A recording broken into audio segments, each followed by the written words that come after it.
নির্যাতন করেছিল, গণহত্যা করেছিল, দর্শন করেছিল, তারাও দেখি আজকে 16ই ডিসেম্বর পালন করছে। পালন করার আগে আমি ওই জাতীয় মানুষকে বলতে চাই, 16ই ডিসেম্বর জাতীয় একটি বিজয় দিবস পালন করার আগে এই দেশের মানুষের কাছে ক্ষমা চাওয়া উচিত ছিল।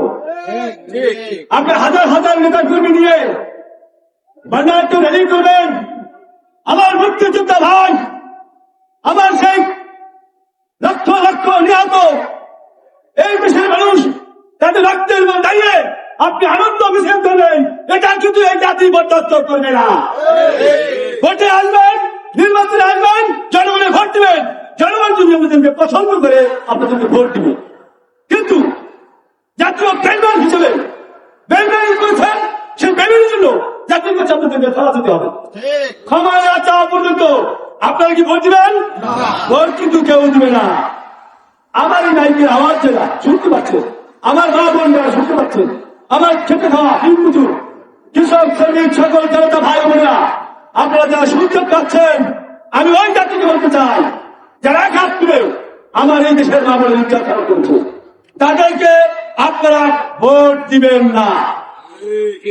তারা আমাদের সাথে তামাশা করছে, আমার রক্তের মধ্যে দাঁড়িয়ে তারা এই দেশ শাসন করার চিন্তা করছে। আগে আপনাদের নিজেদের চরিত্র বদলান, তারপরে এই দেশের মানুষ সিদ্ধান্ত নেবে আপনার কাছে এই দেশ নিরাপদ কিনা। তারা এখনো আপনাদের সেই পাকিস্তানি মনোভাব চায়নি।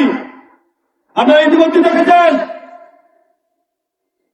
ওসমান হাদি একজন বিপ্লবী নেতা, যারা বিগত দিনে নির্বাচন চায়নি, 5ই আগস্টের পরে যারা নির্বাচনকে ষড়যন্ত্রের মাধ্যমে নির্বাচনকে প্রতিহত করার চেষ্টা করছে, এক এক সময় এক একটা এজেন্ডা জনগণের সামনে দাঁড় করিয়ে নির্বাচনকে বিলম্বিত করার জন্য এক একটা ইস্যু দাঁড় করিয়েছিলেন। কেন করেছিলেন? তারা এই দেশে এই মুহূর্তে নির্বাচন চায় না। সেই নির্বাচন যখন ঘোষণা হয়েছে, এই নির্বাচন যাতে না হয় সেই জন্য একটি ষড়যন্ত্র নীল নকশা আছে। একজন বিপ্লবী নেতাকে হত্যা করার ষড়যন্ত্রের মধ্য দিয়ে যাতে নির্বাচন আটকে যায়, সেই ষড়যন্ত্র বিএনপির কাছে চাপিয়ে দেওয়ার জন্য আপনারা ইতিমধ্যে দেখেছেন মির্জা আব্বাসের মতো ব্যক্তিকে দীর্ঘদিন রাজপথে আন্দোলন সংগ্রাম লড়াই করে রাজপথ থেকে বেড়ে ওঠা একজন পরীক্ষিত প্রবীণ রাজনীতিবিদ, তার সাথে সামান্য তার নাতির বয়স সেই সমস্ত মানুষের কাছে তো গার্ডেন করেছে। ধৈর্যের বাদ ভেঙে যায়নি বলে সেখানে কোনো আঘাত হয়নি। কিন্তু আমরা যারা জিয়া সন্ধিদার করি, আমাদের কিন্তু ধৈর্যের বাদ আছে। যদি এই ধৈর্যের বাদ যদি ভেঙে দেয়, সকল ষড়যন্ত্র মোকাবেলা করার মতো ক্ষমতা আমরা রাখি। আমরা সেই জাতি, আমরা মুক্তিযুদ্ধে বিশ্বাস করি, আমরা গণতন্ত্রে বিশ্বাস করি, আমরা স্বাধীনতা সার্বভৌমত্ব রক্ষা করার জন্য যে কোনো পরিস্থিতি মোকাবেলা করার জন্য সর্বদা প্রস্তুত থাকি। আমরা শেষ করি বাংলাদেশ জাতীয় নির্যাতন দল আপনাদের মাঝে রাজপথে মধ্যযুগের সৃষ্টি হয়েছে। আপনারা সেই দলের কর্মী, আপনাদের প্রত্যেককে সজাগ থাকতে হবে। যারা গুজব ছড়ায়, যারা বিগত দিনের গুজবের মধ্যে দিয়ে এই দেশটাকে পরিচালিত করেছিল, তাদের এই সাঙ্গ কর্ম যারা আছে, যারা এখন পালিয়ে বেড়ায়, তারা এখন একটি অন্য গোষ্ঠীতে অন্য একটি রাজনৈতিক সত্য খেলায়, যারা এই দেশের গণতান্ত্রিক আন্দোলন করেছিল, যারা এই দেশ থেকে শেখ হাসিনাকে বিদায় করেছিল, তাদেরকে হত্যা করার ষড়যন্ত্র চলছে। এটাও আমরা মোকাবিলা করবো ইনশাআল্লাহ। যারা এই দীর্ঘ 17 বছর আন্দোলন সংগ্রাম করেছে, সে যে দলেরই হোক, যে সংগঠনের হোক, যে মতের হোক, যে ধর্মের হোক, যে বর্ণের হোক, আমরা তার সাথে আছি। কিন্তু কোন ফাঁসিবাদকে প্রতিষ্ঠা করতে আমরা দিব না। আমাদের স্লোগান একটা, হটাও ষড়যন্ত্র,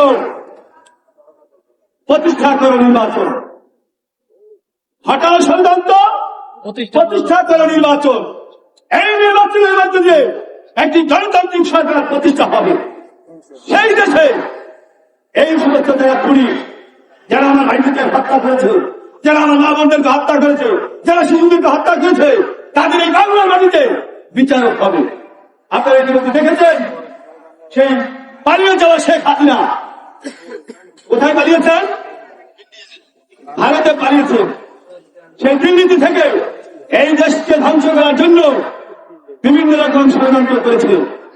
আপনার আমার পকেটের টাকা লুটপাট করে এখন বিভিন্ন পর্যায়ের সন্ত্রাসী ভারতে গণতন্ত্রকামী নেতৃবৃন্দদের উপর নির্যাতন হত্যা ষড়যন্ত্র করছে। আমরা ওটা প্রতিহত করব।